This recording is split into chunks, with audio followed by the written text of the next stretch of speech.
sejarah Teochew, asal-usul kita itu gimana ya? Iya. Oke, jadi asal-usul sejarah Teochew adalah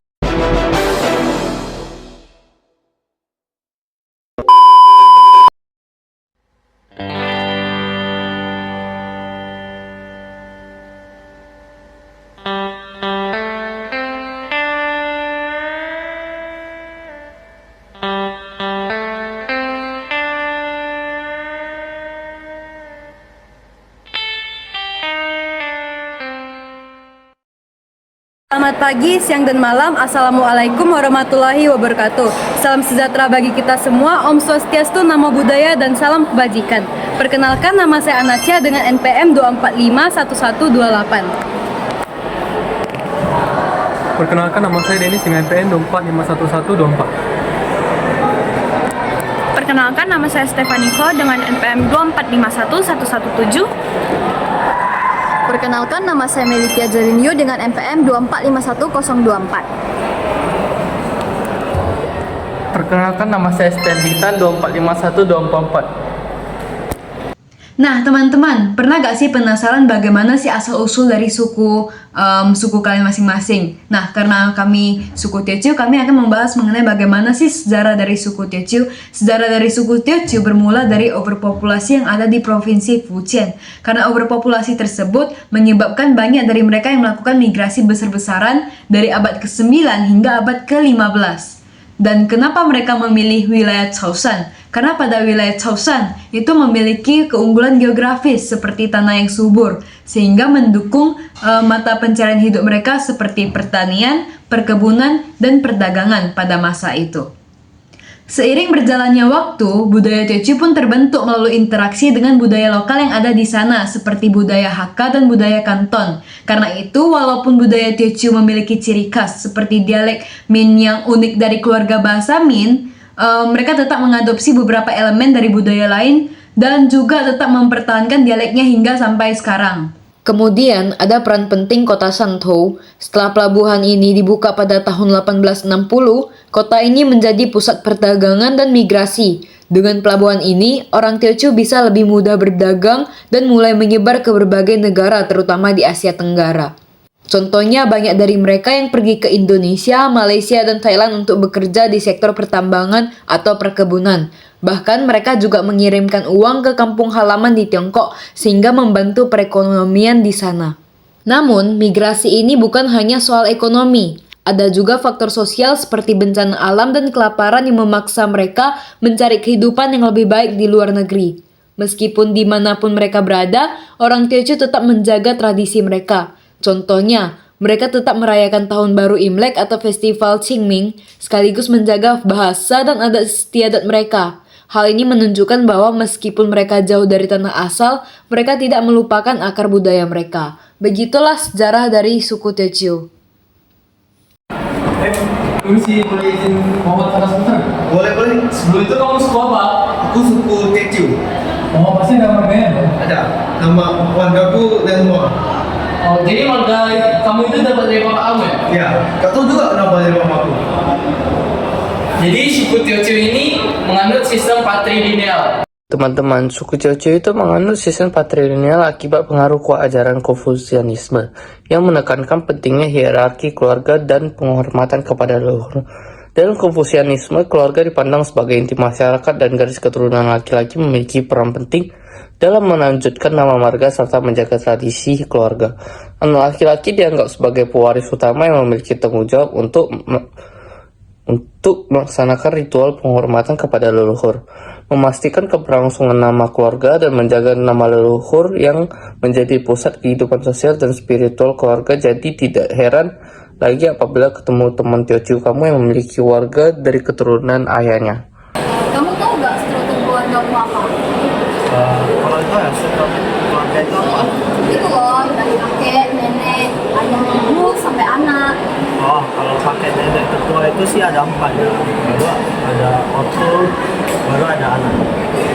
Nah, dalam suku Teochew itu ada istilahnya, yaitu dalam struktur kekeluargaan suku Teochew itu dikenal dengan 4-2-1. 4 itu berarti kakek nenek, 2 itu ayah dan ibu, dan sedangkan yang 1 itu untuk anak.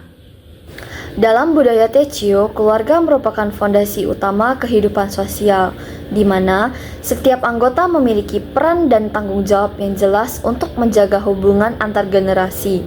Sistem kekeluargaan ini menganut patrilineal, di mana garis keturunan ditelusuri melalui pihak laki-laki, serta patrilokal yang membuat anak laki-laki tetap tinggal bersama keluarga setelah menikah, sedangkan untuk anak perempuan bergabung dengan keluarga suaminya. Walaupun perempuan terpengaruh nilai-nilai konfusianisme yang patriarkal, tetapi pihak laki-laki tetap memegang kendali atas keputusan penting seperti pewarisan dan urusan keluarga besar. Namun, dengan begitu, perempuan tetap memiliki peran yang signifikan dalam menjaga keharmonisan keluarga, seperti melestarikan tradisi, mendukung laki-laki, fokus pada tugas rumah tangga, serta pengasuhan anak, sambil membangun dan memelihara hubungan keluarga. Nah, kepala keluarga biasanya diambil alih oleh ayah atau kakek yang memegang posisi tertinggi, di mana bertanggung jawab atas keputusan penting, menjaga reputasi keluarga, serta melestarikan tradisi seperti pencatatan silsilah dan ritual leluhur. Kakek dan nenek dihormati sebagai otoritas moral, pengingat sejarah keluarga, dan penengah konflik. Peran ayah dan ibu ini sama seperti peran pasangan yang saya jelaskan tadi, di mana ayah akan memegang kendali atas keputusan penting, sedangkan ibu akan tetap menjaga keharmonisan keluarga, seperti salah satu contohnya melestarikan tradisi. Namun, berbeda dengan anak laki-laki sulung, ia harus melanjutkan garis keturunan, menjaga nama baik keluarga, dan merawat orang tua. Sementara untuk anak perempuan itu sendiri, meskipun dia ada bergabung dengan keluarga suami, tetap menjaga hubungan antar keluarga sesuai dengan prinsip Shaw yang mengajarkan anak untuk memenuhi kebutuhan fisik dan emosional orang tua sebagai bagian dari identitas budaya yang diajarkan sejak dini. Ya, bentar lagi balik lah. Setengah jam lagi lah. Oke. Kamu tahu kenapa cowok ya tadi? Kepo banget sih. Kamu kapan nikah? Mau nikah sedang belum? Enggak dong. Kamu tahu nggak prosesi apa saja yang harus dilalui untuk nikah? Tahu. Jadi teman-teman, apa saja prosesi-prosesi dalam upacara pernikahan Teochew? Pertama-tama, pernikahan dalam adat Teochew ini dianggap memiliki simbolis yang sangat mendalam, karena pernikahan tidak hanya menggabungkan dua individu, tetapi dua keluarga besar. Kemudian prosesi dimulai dengan adat merisik dan pertunangan. Ketika di mana latar belakang calon mempelai perempuan ini diteliti secara mendalam oleh calon mempelai laki-laki. Kemudian setelah calon mempelai laki-laki ini puas dengan informasi yang didapatkan, maka peminangan pun dilakukan, dan tanggal pernikahan dipilih berdasarkan kalender Cina dengan bantuan peramal. Tradisi ini melibatkan tukar cincin, mas kawin, hantaran, serta acara besar nantinya untuk menyatukan dan mempererat hubungan keluarga. Biasanya pernikahan berlangsung 1 minggu setelah pertunangan dengan aturan seperti menunda pernikahan jika ada kematian dalam keluarga. Nah, pada hari pernikahan ini kedua calon pengantin dihias dengan indah dan melakukan ritual minum teh untuk sebagai bentuk penghormatan dan dapat mengenal keluarga masing-masing lebih dalam lagi. Kemudian upacara ditutup dengan jamuan makan malam atau biasa kita sebut dengan resepsi pernikahan di hotel, di mana tamu-tamu ini memberikan amplop besar yang berisi uang atau angpau sebagai bentuk ucapan selamat kepada kedua calon pengantin. Woi, udah balik, kalian pulang.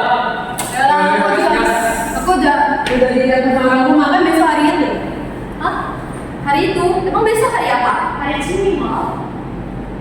Ya, jadi hari Ciming adalah Tradisi yang penting bagi masyarakat Tionghoa, khususnya masyarakat Teochew. Ciming dirayakan pada setiap bulan April. Dan Ciming berasal dari kata bersih dan terang yang merepresentasikan suasana musim semi yang cerah dan menggambarkan makna spiritual dari ritual ini. Menjelang Ciming, keluarga mempersiapkan alat seperti sapu, cangkul, kain, dan cat untuk membersihkan makam leluhur. Mereka juga membawa persembahan seperti makanan manis dan buah-buahan serta uang kertas imitasi disiapkan untuk dibakar sebagai bekal bagi leluhur di alam baka. Kegiatan ini juga menjadi momen berkumpulnya keluarga besar. Kegiatan saat Ciming Pada hari Qingming, keluarga mengunjungi para makam leluhur untuk membersihkan makam, menghiasnya dengan buah segar dan kertas warna-warni, lalu menyalakan dupa untuk mengundang roh leluhur. Persembahan diletakkan dan keluarga membungkuk atau berlutut sebagai tanda hormat. Doa-doa biasanya dipanjatkan dalam dialek Teochew untuk memohon perlindungan dan keberuntungan. Bagi masyarakat Teochew, Qingming adalah simbol penghormatan kepada para leluhur dan mempererat ikatan keluarga.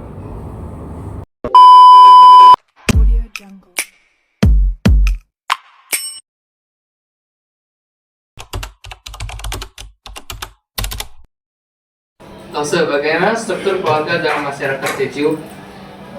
Kalau struktur keluarga dalam masyarakat Teochew menurut saya itu berasal dari yang atas ya, leluhur dulu, kemudian kakek nenek kita, baru ke orang tua, baru ke anak. Terus, apa peran masing-masing anggota keluarga dalam keluarga besar Teochew? Mungkin kalau perannya sama seperti masyarakat umumnya, ya orang tua itu wajib menafkahi anak-anaknya, memberikan pendidikan untuk anak-anaknya. Dan dalam istilah suku Tionghoa mungkin anak itu mempunyai kewajiban harus berbakti dan merawat orang tuanya. Terus bagaimana adat Teochew dalam proses pernikahan dari lamaran hingga upacara pernikahan? Kalau prosesnya lamaran pertama mungkin ada acaranya memberikan teh kepada orang tua ataupun orang yang lebih tua dari si calon mempelai. Kemudian pada saat lamaran itu biasanya dari pihak wanita akan meminta beberapa hantaran dari pihak pria seperti adanya ampau, kemudian lilin merah, kemudian makanan-makanan manis, kemudian perhiasan dan sebagainya. Terus bagaimana adat Teochew dalam memperingati leluhur dan menjaga silsilah keluarga? Kalau memperingati leluhur itu adanya sembahyang kubur ya, biasanya dalam suku Tionghoa itu mungkin tidak hanya Teochew, juga suku Tionghoa yang lain mengadakan sembahyang kubur. Kemudian menjaga silsilah itu mempertahankan marga. Apa saja tanggung jawab anak terhadap orang tua menurut tradisi Teochew? Kalau tanggung jawab anak yang pertama pasti harus berbakti. Ya, berbakti kepada orang tua, kemudian pada saat orang tua sakit, kita wajib merawatnya. Pada saat orang tua kita juga harus merawat mereka. Terus bagaimana kedudukan perempuan dalam keluarga besar Teochew? Kalau dari dulu ya, daripada masa dulu atau zaman dulu itu, perempuan itu wajib tinggal di rumah. Dan istilahnya itu kalau dalam suku Tionghoa atau mungkin Teochew ya, kalau perempuan itu menikah, itu mengikuti keluarga suaminya. Jadi harus mengikuti ada istilah dari keluarga suaminya. Istilahnya sudah pindah keluarga. Dan sekarang mungkin sudah setara ya, seperti antara perempuan dan laki-laki. Terus apa saja hak dan kewajiban setiap anggota keluarga Teochew? Hak dan kewajiban mungkin secara umum sama semua ya. Kalau hak ya berarti semua harus mendapatkan perlakuan yang baik, ya, mendapatkan apa yang mereka inginkan. Kemudian kewajiban seperti orang tua yang menafkahi anak-anaknya, anak yang wajib berbakti pada orang tua, kemudian anak wajib mempunyai pendidikan yang baik.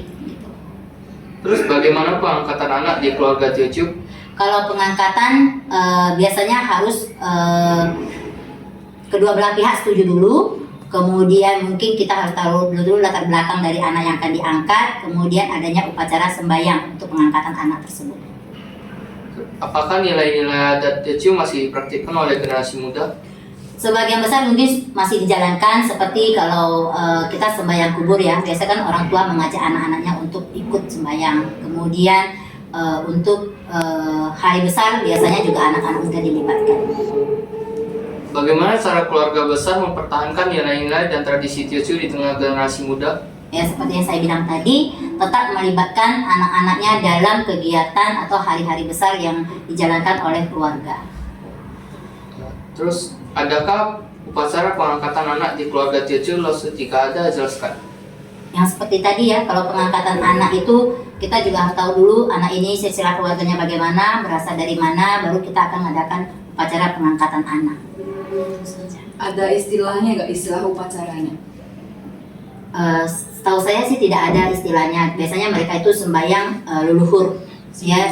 Jadi kemudian mungkin ada kalau dalam agama mungkin sembahyang di wihara, gitu. Oke, ada pertanyaan lagi? Oh, yang struktur seperti yang Hausa bilang tadi ada angka 4321. 4321 itu struktur generasi ya keluarga. Berarti 4 itu berarti dari kakek nenek dari dua belah pihak. Kemudian yang kedua itu dari orang tua, yang satu itu adalah dari anak. Kakek nenek, yang ketiga orang tua. Ya. Kemudian yang satu angka 421. 4 berarti kakek nenek dari dua belah pihak, pihak ayah dan pihak ibu kan 4. Oh, Dua itu kan berarti ayah dan ibunya 2, anaknya 1. Begitu oh berarti 3 gak ada? Nggak ada. Oh, oke. Satunya anak. Iya. Oke. Oke.